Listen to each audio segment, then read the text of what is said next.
Buñuel en México, yo creo que es una fortuna que tengamos la cultura que tenemos y que esta cultura haya hecho que Buñuel viniera a México, se quedara, fuera aceptado y pudiera hacer su obra más importante. Simpático, sencillo, increíble. Muy inteligente, un ser humano realmente admirable, con un sentido del humor ácido, negro, brillante, rápido. Una capacidad de imaginación y de una sensibilidad extraordinaria. Recordar cómo dirigía, recordar cómo te hablaba. Un genio, nació genio, nació con un talento extraordinario. Y efectivamente hablar de Luis Buñuel es decir, estoy hablando de un genio. Luis Buñuel nació con el siglo XX, un 22 de febrero de 1900, en Calanda, una antigua villa en Teruel, España. Desde entonces, su espíritu inquieto recorrería toda una nueva era. Estudió primaria y secundaria en el Colegio de los Hermanos Corazonistas, donde aprendió francés, y luego en el Colegio Jesuita de El Salvador, en las tierras de Aragón. Luis Buñuel inicia sus estudios en la Residencia de Estudiantes de Madrid, institución libre de enseñanza, por donde pasará casi todo el mundo intelectual y artístico del primer tercio del siglo XX. A mí en la residencia solo me gustaba hacer deportes. Pensaba ser escritor, ser poeta de la palabra escrita, sin sospechar siquiera que muy pocos años después llegaría a ser un devoto de la imagen en movimiento. Para entonces, Federico García Lorca ya comenzaba a mostrar su sensibilidad literaria. Salvador Dalí llegó a la residencia 3 años después. Nuestra amistad surge a partir de una coincidencia. Al pasar cerca de su habitación y ver la puerta entreabierta, descubrimos un enorme retrato, una pintura cubista. Es en ese momento cuando inicia la relación entre Lorca, Dalí y Buñuel. Bueno, Buñuel tiene, vamos a ponerlo así, como 3 etapas importantes, ¿no? Una primera etapa que tiene que ver con el descubrimiento del cine. Él originalmente iba a ser literato y después de ver Las Tres Luces de Fritz Lang, que es una película de 1921, pues queda completamente fascinado por el cine. Eso le lleva a trasladarse a Francia, a formar parte de la industria del cine francés durante un tiempo. Se relaciona con los círculos artísticos, conoce a Jean Rocal, escribe sus primeros guiones. Con un préstamo de su madre dirige en Francia su primera película, Un perro andaluz. Era un corto independiente de 2 amigos, muy amigos, que pues deciden plasmar sus sueños, plasmar un puñado de sueños en pantalla. En Un perro andaluz confluyen 2 sueños. Dalí me invitó a pasar unos días en su casa al llegar a Figueras. Le conté un sueño que había tenido poco antes, en el que una nube desflecada cortaba la luna y una navaja de afeitar hendía un ojo. Él a su vez me dijo que la noche anterior había visto en sueños una mano llena de hormigas y añadió, ¿y si partiendo de esto hiciéramos una película? El acuerdo fue total. Seguimos algunos postulados. No aceptar idea ni imagen alguna que pueda dar lugar a una explicación racional, psicológica o cultural. En el film está amalgamada la estética del surrealismo con los descubrimientos de Freud, que responde a los principios generales de esa escuela que define al surrealismo como un automatismo inconsciente no psíquico capaz de devolver a la mente su función real, fuera de todo control ejercitado por la razón, la moral o la estética. Sigue la Edad de Oro, que veía su primera película sonora, una película que causa una enorme conmoción porque, bueno, hay una enorme cantidad de blasfemias y de referencias eróticas y de realmente agresiones al público. Una obra en la que Buñuel va a dar un paso importante en su trayectoria creadora al sustituir las obsesiones individuales por obsesiones sociales que reprimen y aplastan a los individuos. La Edad de Oro es un gran canto al amor y a la revolución, un canto que nos demuestra que no hay nada más revolucionario que el amor. Esa película lo que logra es que Buñuel se vaya a Hollywood durante un año donde no logra hacer absolutamente nada porque pues se entiende que un carácter como el suyo no podría pasar a dirigir cine como se hacía en aquel momento, que era una maquinaria tan rigurosa y tan cerrada. Y el regreso a España, que ese primer regreso a España tiene que ver con Las Urdes, un documental sobre una de las regiones más paupérrimas de España, que bueno, molestó mucho al gobierno republicano, porque finalmente pues no se podía aceptar esa calidad de miseria en la cual vivían estas personas. La cual es prohibida 2 años después por el gobierno republicano. Inicia su largo peregrinar, rompe con el grupo surrealista, contrae matrimonio con Jean Roucal, realiza el rodaje de Don Quintín el Amargo y La hija de Juan Simón. Entonces viene la guerra civil, él tiene que salir desde luego disparado de España porque desde luego era republicano, y finalmente viene otro nuevo exilio, el exilio en los Estados Unidos. Cuando Buñuel estaba en Estados Unidos, Buñuel estaba trabajando en el Museo de Arte Moderno, y cuando tuvo el problema, aquel conocido ya, con Dalí. Ha dicho que Luis era comunista. Entonces Luis se ha enfadado muchísimo con Dalí y se ha terminado la amistad. Dalí menciona que Buñuel era comunista y entonces eso pues, automáticamente en ese momento de Estados Unidos crea un escándalo que deriva en que lo corrieran, ¿no? Buñuel tiene que salir de Estados Unidos y viene a México. Que accidentalmente llegó a México en un vuelo que tuvo que destino a París, tuvo que hacer escala 2 o 3 días aquí en México y el productor Oscar Danziger le propuso trabajar con él en la película Gran Casino. Oscar Danziger era un productor argentino que trabajaba en México ya desde hace unos cuantos años, lo invita a trabajar a México. Don Luis venía medio de a la caída porque había fracasado en Hollywood, de sus trabajos ahí, no le habían gustado, venía ya con una familia hecha y necesitaba ganarse el dinero. Entonces se empezó a integrar a la industria del cine mexicano que estaba fuerte en ese momento. Reorganiza su vida Buñuel, se establece, él filma aquí sus primeras películas. Empezó a hacer películas comerciales, como todos sabemos, ¿no?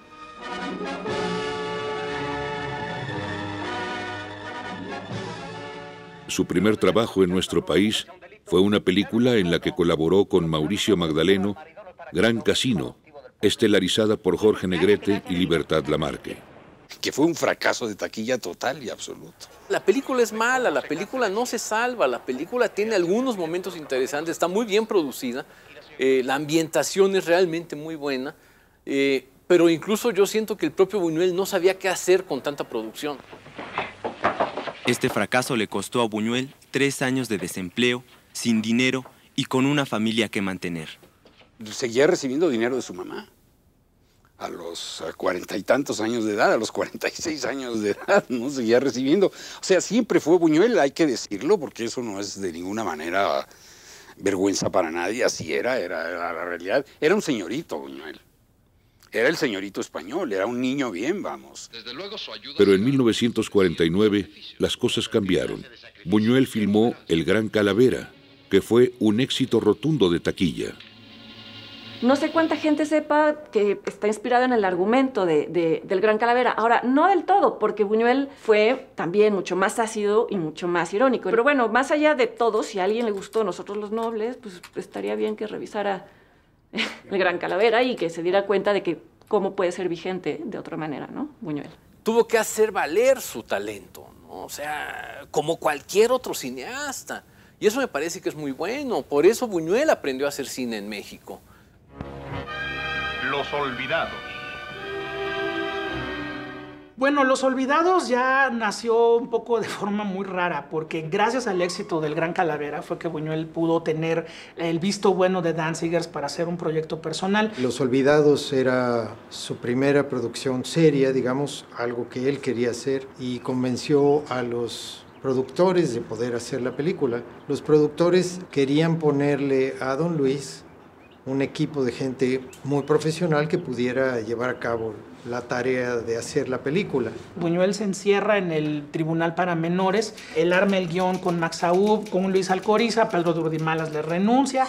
una película en la que no había ningún actor, digamos, de peso, o sea, solamente era Estela Inda, don Miguel Inclán, y un grupo de chavitos que, bueno, uno ya había salido en muchas películas, que era Roberto Cobo como bailarín. Yo fui una vez a una prueba que estaban haciendo para unos artistas que querían para la película de Tintán. Y en efecto, me gustó y me quedé con el papel. Pero al bajar 3, 4 pisos, oí un ruido muy fuerte de muchachos que, ¿qué pasa aquí? Dice, hay un director que está buscando chamacos para una película que se va a llamar La Manzana Podrida, que es como inicialmente se iba a llamar Los Olvidados. Yo como quiera me abrí paso con los hombros a la mesa del escritorio de Buñuel. Se me quedó viendo y me dijo, ¿cómo te llamas? Le di mi nombre. Me dieron un papel sobre una escena de cuando estoy con el sabestrillo así que meto la mano. Lo hice 5 veces igual y me dieron el papel. Si me vuelves a traer más recados, te rompo el hocico.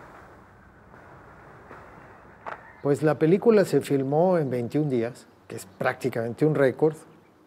Y entonces ahí empezó la relación de Figueroa con Buñuel.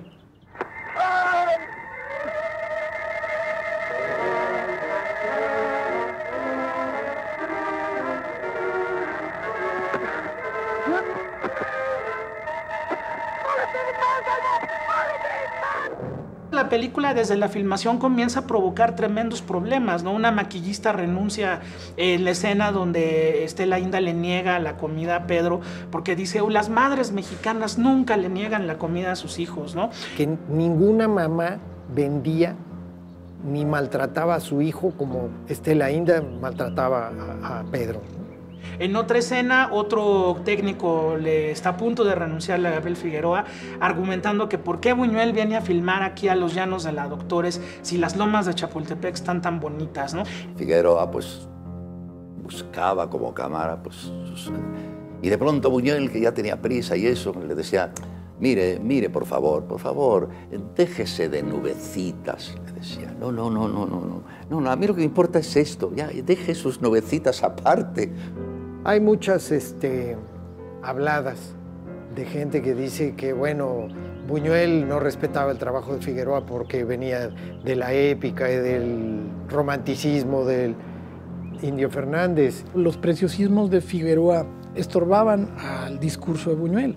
La austeridad de lo que él tenía que decir y la potencia que estaba en la médula de su discurso podía quedar obstaculizada por unas nubes demasiado bonitas, un atardecer demasiado estético, entre comillas. Esta anécdota que tiene con Figueroa precisamente, que Figueroa en Los Olvidados quería cuadrar los volcanes atrás, ¿no? Y Buñuel decía, no, voltee la cámara, ¿no? Imposible porque el fotógrafo no tiene la posibilidad de decidir dónde va a estar la cámara hasta que el director se lo diga. Entonces, por eso digo que son habladas, ¿no? Ayudan al mito de Figueroa con Buñuel, pero no necesariamente fueron ciertas. ¿Ya no me regala un cigarrito? No mantengo vagos.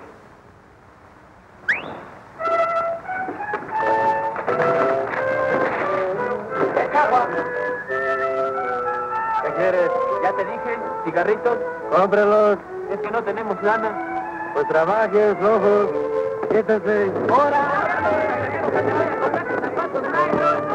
¡Policía! ¡Dámale los hijos!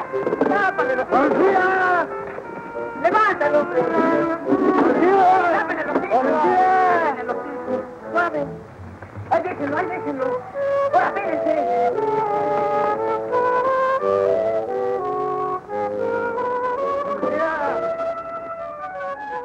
Realmente fue una película muy impactante y bueno, pues el estreno se da de una manera catastrófica a finales de 1950. Tuvo críticas la película desde el primer día.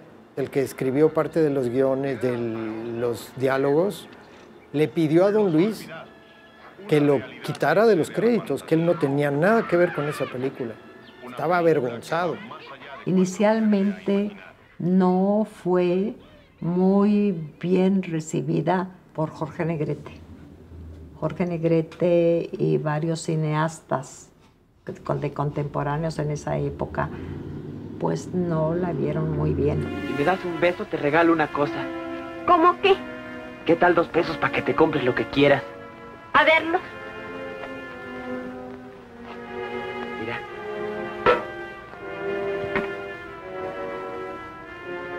uno, ¿eh? Pues de pronto llega este hombre, que además no es mexicano y que además aquí pues no nos gusta que nos diga nada de lo que está mal si es alguien de fuera. Ya venga, papá, que está muy tomado. No me quiero oír, suéltame. Cállese, no arme tanto escándalo. Debía darle vergüenza. ¿Qué? Tú no debes juzgar a tu padre. No le juzgo, jefe, pero le puede pasar algo malo y la jefa lo está esperando. Pues que espere, ¿a poco? Hay una gran conmoción y lo tachan de traidor y Jorge Negrete, que había trabajado con él, le parece lo peor que pudo haber hecho a alguien hablar así de México. Torres Bodet quiere prohibir la película. ¿Por qué no me pega? Ándele. Usted me trajo aquí, ¿o no? Y ahora se hace la buena. Sí te creo, hijo. Y hasta ahora se acuerda de que soy su hijo. De hecho, en una de las funciones hasta destruyeron el teatro, ¿no? De lo enfurecidos que estaban sobre la película. En septiembre de 1950, en el periódico Claridades, apareció un artículo que decía: una refinada lección de crueldades convierte en monstruosa la última película de Luis Buñuel. Morbosidad, crímenes infantiles, perversión sexual, incesto, hambre de niños crueles y un adulto afeminado son las cloacas con rostro que presenta el cineasta español bajo el título de Los Olvidados. Era una película que causó en México un revuelo y ofensas a muchísimos mexicanos que no querían que esa realidad se viera. Y lo señalaron de una manera muy majadera, ¿no? De enseñar esta violencia y esta miseria, que creo que el Jaibo es un personaje que ahora anda por toda la ciudad del Distrito Federal y anda en otras ciudades. Hay una cantidad de protestas impresionante y la película se retira, ¿no? Finalmente, gracias a los nexos de Buñuel con Europa, una Europa que también ya no sabía quién era Luis Buñuel, y de repente, bueno, Buñuel es invitado, la película llega al Festival de Cannes. La pusieron a concursar en Cannes. Ganó en Cannes. Viene la gran sorpresa y el premio de mejor dirección para Luis Buñuel. Y bueno, a partir de ahí, Buñuel tiene pues mucho la sartén por el mango, ¿no? Y regresó como la gran película a México. Viene el nuevo estreno, 11 Arieles, el Usted dispense, no nos dimos cuenta. Y entonces aquí decimos, ¡claro! Es el gran director mexicano. De hecho, los productores pensaban que iban a perder dinero con esa película. Y es, por las estadísticas, la película de Buñuel que más dinero ha hecho hasta la fecha.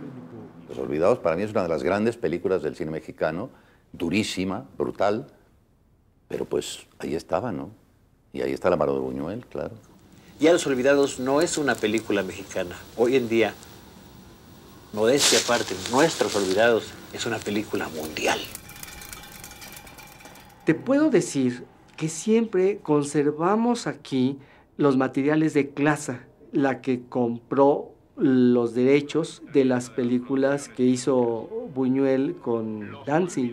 Cuando se tuvo que buscar el negativo, en la búsqueda, nuestra ficha técnica decía Los Olvidados, 9 rollos. Y me la traen con 8 rollos. Y dije, ¿por qué no me trajeron los 9 rollos? No, pues porque la película está completa ahí en los 8 rollos. Pues sí, pero aquí dice 9 rollos, así de que tráiganme el 9º rollo. A ver qué tiene. Cuando vemos así, segundo final.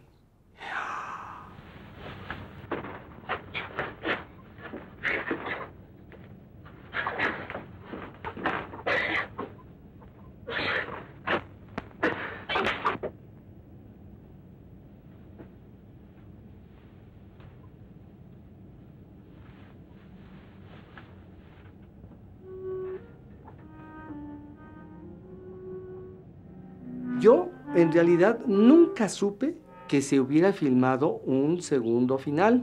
Cuando dimos la noticia, que fue noticia que dio la vuelta al mundo, que habíamos encontrado un segundo final de Los Olvidados, inclusive 2 de los actores dijeron, no es cierto, no es posible. Pero después de que lo restauramos y de que ya estaba salvado y que ya lo vimos en pantalla, era absolutamente decepcionante. Pedro,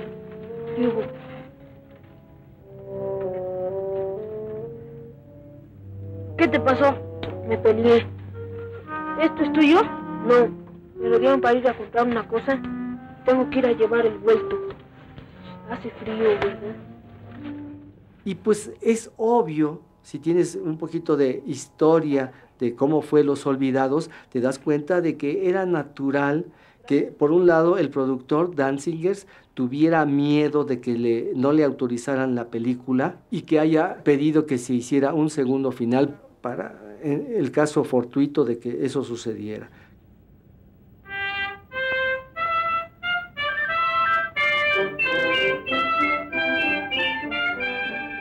En la cantina de la casa de mi papá nos dijo que él había filmado a petición de los productores otro final, pero que él lo hizo nada más por tranquilizarlos. Él sabía exactamente que no lo iba a usar.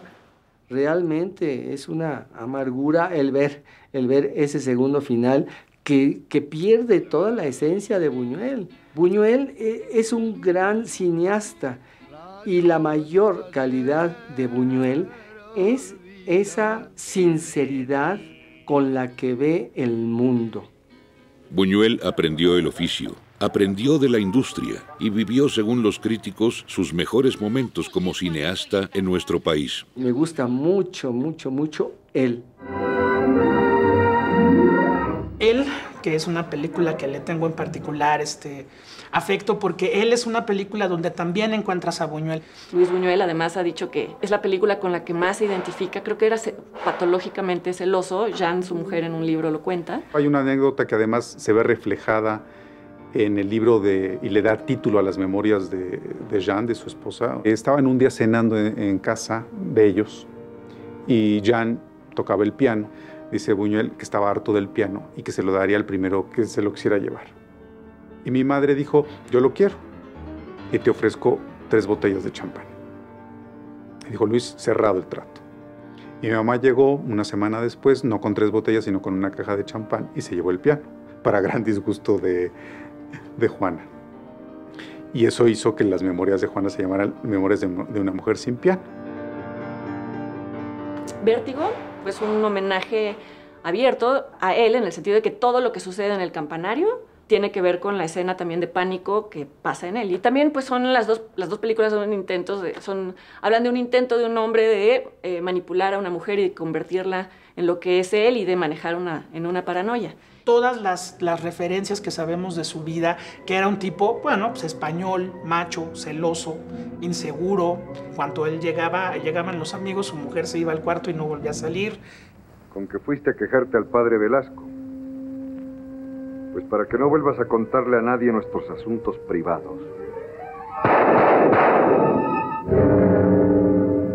Él era un hombre muy sobrio, muy seco. Me impresionaba, por ejemplo, su recámara era como la de un monje. Sí, era muy duro. Era muy en el arte y dentro del profesionalismo. Había que estar realmente firmes con él, ¿eh? Sabemos perfectamente que él era muy estricto. Se le había quedado esa disciplina que tuvo jesuítica en él y que comía a tal hora y que hacía el amor a tal hora. Yo creo que él presentaba ese mundo imaginario que tenía en sus películas. En algún lado se cuenta esta anécdota de que vino Visconti a México, no estaba Buñuel, fue con Jean a ver alguna de las películas y se voltea a Visconti y le pregunta a Jean, pero su marido le pega, ¿verdad? Para mí fue un placer el tener la suerte de haber trabajado con Buñuel, ser dirigida por él en 3 películas. Una de ellas considero que fue la más importante de la carrera de él y de la mía, pues, desde luego que sí, ¿no? Fue Viridiana. Hermana Viridiana. Acabo de recibir carta de su tío. No puede venir a la profesión. Está bien, madre. Bueno, Viridiana surge por una invitación de Gustavo Alatriste de, oiga, yo le pago una película, le quiero hacer un regalo a mi esposa Silvia Pinal. El regalo es que ella salga en la película, ni siquiera de protagónica. Bueno, claro, Buñuel la puso de protagónica, pero en Viridiana están todos los fantasmas de Buñuel. Está esa finca española que fue una finca española muy similar a donde él nació. Está ese sentimiento de la hispanidad. Está el esperpento de Valle Inclán, de Goya, están los enanos, están los mendigos. Está esta idea de una religión llevada a límites del absurdo. Un personaje que quiere puede vivir su cristiandad, su religiosidad de una manera pura y va ocasionando tragedias por todos lados donde pasa. Y donde finalmente lo que se propone en la película es contarte el viaje del alma de un personaje que termina entendiendo que no puede vivir de esa manera y que tiene que abrirse a la vida. O sea, Viridiana no es una película sobre la blasfemia, es una película sobre la necesidad de vivir la vida de una manera humana, y esa manera humana implica pasiones, implica carne, implica mucho más que querer vivir el cristianismo a la antigüita.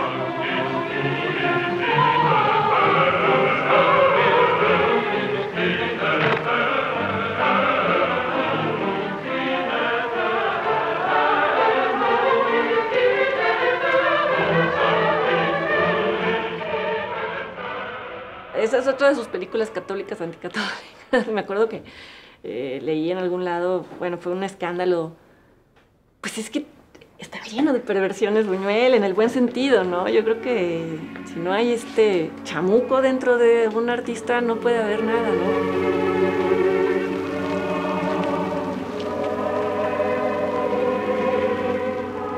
Fue una película de ánimo incendiario tanto en México como en España. En España, ¿sabes la anécdota de cuando sube el ministro de Cultura a recoger la Palma de Oro y lo corren, ¿no? Cuando regresa de Madrid ya lo corrieron y la película fue prohibida y lograron sacar la copia de Cannes y pasarla a Francia y ya no la pudieron destruir los franquistas. O sea, realmente fue una película hecha con un ánimo que 30 años antes era el ánimo de la Edad de Oro, ¿no? Me imagino que levantó muchísimas espinas en su momento. A mí me hubiera gustado vivir en la época en la que se exhibieron por primera vez películas de Buñuel para ver, en realidad, digo, más allá de la crítica y demás, la reacción de la gente, porque era subversivo a morir. Yo creo que hay muy pocos directores ahora tan subversivos, ¿no?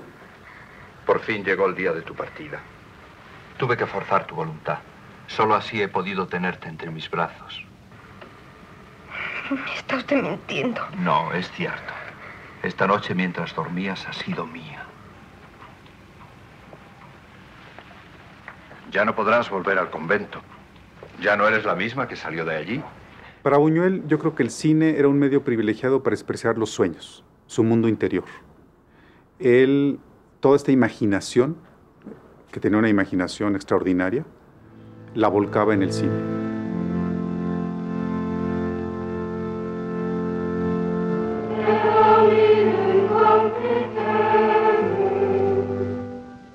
Esta es la casa donde filmamos El Ángel Exterminador, hace 51 años.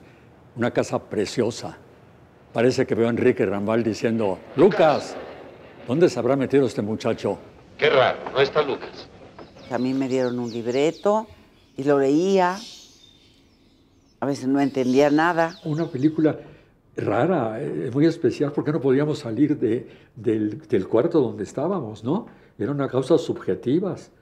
Yo decía, bueno, ¿por qué llegan a esa casa y no pueden salir? ¿Por qué? Me hacía preguntas. Buñuel lo decía, si ustedes quieren encontrar una explicación para esto, cosa que está pasando aquí, siento decirles que no existe ninguna. Todos los días teníamos llamado, entráramos o no entráramos. Eso, bueno, pues era a propósito, para sentir la claustrofobia, ¿verdad? Supuestamente éramos gentes que estábamos en una habitación durante días y días y días y nos íbamos desintegrando físicamente. Unos se morían, otros se suicidaban, unos tenían relaciones, o sea, se cambiaba la vida de todos en ese encierro voluntario. Entonces, para que lográramos todos la misma sensación de incomodidad, un día lo que nos hizo fue ponernos miel y mugre, o sea, polvo.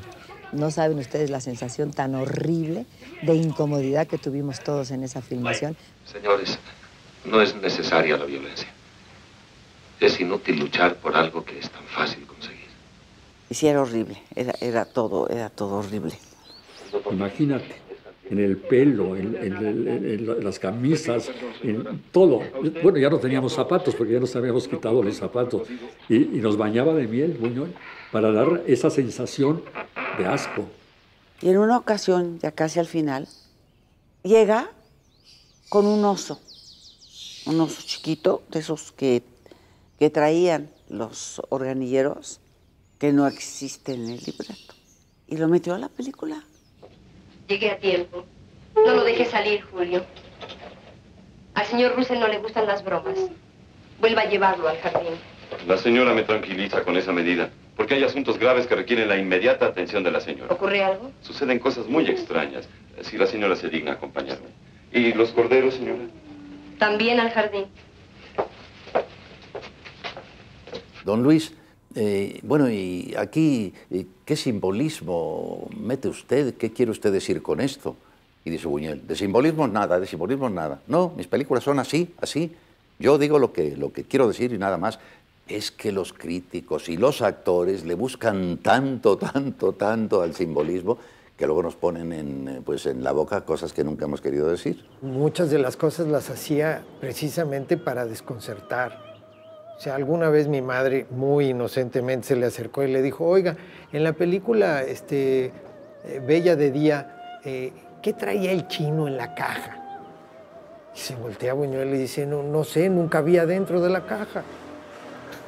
¿Me entiendes? Eso ahorita creo que es una de las cosas que más irrita a la gente en general, no entender. Hay una dependencia y una esclavitud hacia entender una película, hacia que se te resuelva el mensaje, es más, a que haya un mensaje, a que todo esté digerido.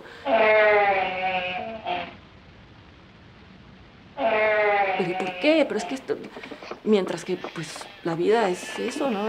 Y en esos grietas de misterio y de sinsentido es... Creo que en donde pocos directores lo pueden representar. Es una película extraordinaria, ¿eh?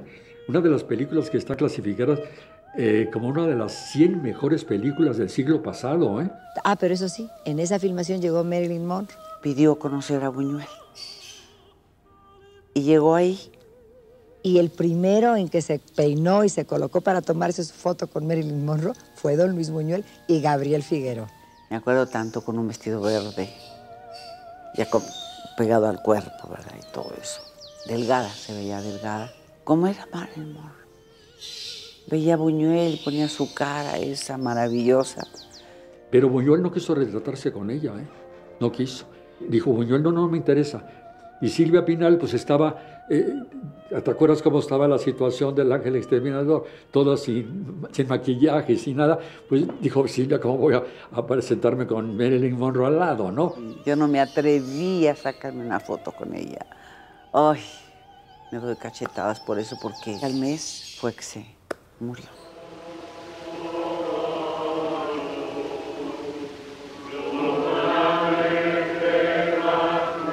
Pues yo trabajé ya al final totalmente de su carrera.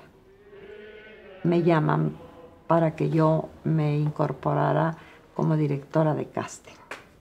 En esa película de Simón del Desierto, pues va Silvia Pinal, va Enrique Álvarez Félix, Hortensia Santoveña. ¿Qué buscas aquí? Vengo a que me perdones y me des tu bendición. ¿Quién eres? ¿Y de qué tengo que perdonarte? Fui yo quien alzó sus ojos sobre una mujer. Vete con Dios si Él te ha perdonado ya. Pues a Simón del Desierto llegué porque yo había hecho teatro universitario e incluso ya teatro profesional, entre comillas, pero despreciaba el cine así como diciendo, no, pero el cine, pues eso es otra cosa, es el teatro y tal. Pero entonces supe que Buñuel estaba preparando la película y directamente me fui, pues me presenté y total, me fichó Buñuel y estuve trabajando en la película. Siempre los hombres se desgarrarán en luchas fratricidas y todo por esa maldición de lo tuyo y lo mío. ¿De qué hablas? De que el hombre mata por defender lo que cree suyo. El protagonista que hacía Simón del Desierto era Claudio Brook y entonces, pues me acuerdo que el primer día tenía que agarrar una escalera que estaba en el suelo y colocarla así sobre la columna de Simón el Estilita y subía yo y le daba de comer y hablábamos de teología y de filosofía y todas esas cosas. Y entonces cuando voy así, en el ensayo me dice Buñuel, ¿qué está usted haciendo? Digo, pues agarrando la escalera. Y me dice, no, usted está actuando a agarrar la escalera. ¿Por qué anda usted así? Dice, no, mire qué fácil es. Pum, pum, pum, pum, ta, ta, ta. ¿Ve? Mucho más natural. Y todas estas correcciones maravillosas me sirvieron muchísimo, ¿no?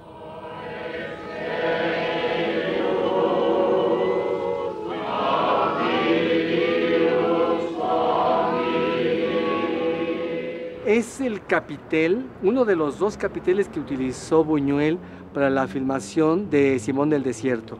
Este capitel es el que estaba en una torre de 10 metros, como se suponía que había sido Simón el Estilita, que estuvo montado ahí 16 años, una cosa así. Rezad, hermanos, rezad. Padre nuestro que estás en los cielos, santificado sea tu nombre. Forma parte de la memorabilia cinematográfica que estamos gustosamente obligados a conservar del cine mexicano. Silvia Pinal es la única vez, creo yo, que ha mostrado los pechos en cine. ¿Quién eres? Soy una niña inocente, Simón. Mira qué piernas tan inocentes. Porque de pronto está sentada en una banca y Simón está en la columna, entonces ella, que hace el papel del diablo, que se transforma y se disfraza de mujer y de esto y lo otro, de pronto dice, Simón, Simón. Y cuando Simón mira hacia abajo le dice, mira. Ni están todos los... Por supuesto, era un hombre muy contradictorio entre lo que exponía en las películas y lo que era su vida personal, pero yo lo sigo respetando porque siento que es un hombre que estaba en pie de lucha con sus contradicciones. Era más bien como un español de cierta generación, yo me imagino. No le gustaba que las mujeres fueran solas a fiestas y demás. Creo que en un set regañó a Lilia Prado porque entró al comedor vestida, bueno, más bien con traje de baño y con una bata encima y se puso mal y le dijo, pero ¿cómo? Usted es una muchacha bien, o no sé cómo se lo habrá dicho, no haga eso. Y lo curioso es que incluso en Mi último suspiro, habla de esas contradicciones, habla de cómo él siempre estaba pensando cosas que tal vez eran o pecaminosas o que no tenían sentido y que en algún momento de su vida, durante mucho tiempo, intentó reprimirlas hasta que se dio cuenta de que el arte no podía. Al terminar la película, fuimos todos a despedirnos de Buñuel, así en fila. Yo era el más joven de todos, yo fui el último. Entonces ya cuando llegué le dije, don Luis, pues mire usted, le repito lo que le han dicho mis compañeros, que gracias por llamarme, etcétera, etcétera, etcétera. Pero quiero además aclararle, pues que los fallos que haya tenido, pues son porque de técnica cinematográfica, discúlpeme, pero sé muy poco. Me mira Buñuel así, es que sabe usted muy poco. Jo, no tiene usted ni puñetera idea. Digo, hombre, don Luis, es para tanto. Dice, bueno, pero no se preocupe, usted es actor. Y la técnica ya la irá aprendiendo, hombre, ya está.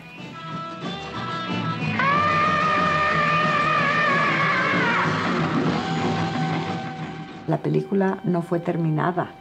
Hubo que cortar la película antes de llegar al final, pues se acabó el dinero, entonces Buñuel tuvo que darle un final improvisado. Quedó el proyecto incompleto, o sea, Simón se terminó, pero los otros 2 cuentos que completaban la trilogía, pues ya no se pudieron filmar, pues porque, digo, Gustavo Alatriste, todo el mundo lo sabemos, pues era como productor bastante poco ortodoxo, ¿no? Entonces, bueno, seguramente dijo Buñuel, ya no tengo nada que hacer aquí, yo me voy, y se acabó.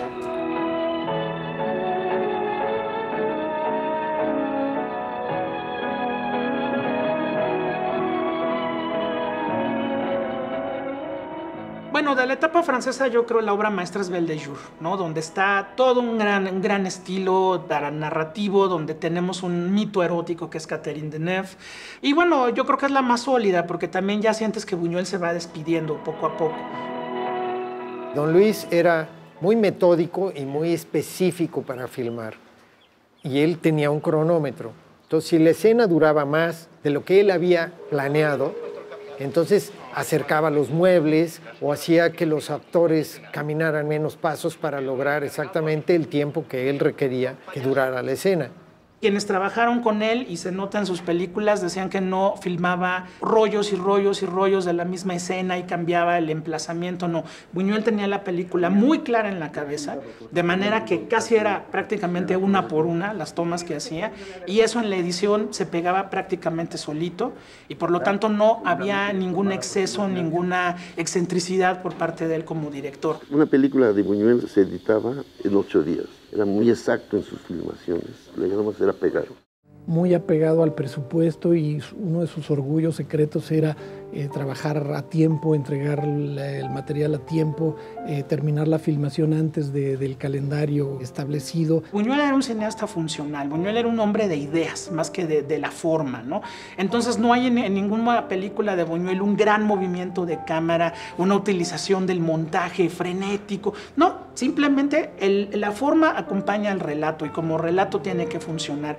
Yo siento que era un cineasta cumplidor y formalmente, digamos, solvente, pero nunca brillante como cineasta, ni un buen director de actores, más bien la puesta en escena siempre fue acartonada. O sea, es como pensar en dos poetas, ¿no? O un poeta que hace haikus y un poeta como Quevedo. ¿Me explicó? Son dos cosas totalmente diferentes, son dos lenguajes totalmente diferentes.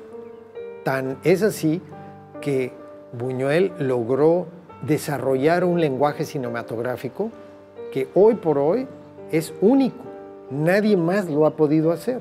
Entonces, eso para mí es una gramática del cine loable y maravilloso. Entonces, si fue un mal realizador, qué buen mal realizador fue, ¿no? La última vez que vi a Buñuel, estaba yo con Miguel Maciá y salimos de una cafetería donde habíamos estado tomando café y me dice Buñuel, mira quién viene ahí. Digo, hombre, Buñuel, sí, nos vamos. Don Luis. Y Buñuel nos dice, por favor, no quiero ser grosero, ¿eh? No lo soy. Pero es que no puedo hablar con nadie, perdónenme, porque los médicos me han prohibido fumar, me han prohibido beber, me han prohibido comer, me han prohibido follar. Hombre, esto no es vida, perdónenme, pero estoy de muy mal humor, así que no quiero ser grosero. Adiós. Pues sí, don Luis, muy bien. Y fue la última vez que yo lo vi. Los últimos años de su vida, pues los pasó con sus amigos, no hacía nada. Nada más le gustaba mucho jugar cartas o algo, pero él vivía feliz, hacía una vida normal.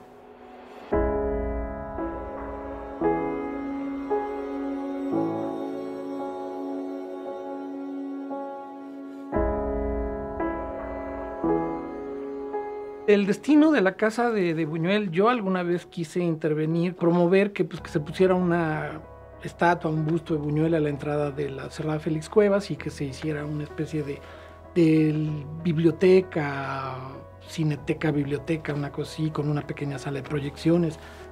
Que volvería a morirse si supiera que su casa, también resguardada, tanto como su intimidad, iba a ser convertida 30 años después de su muerte en museo.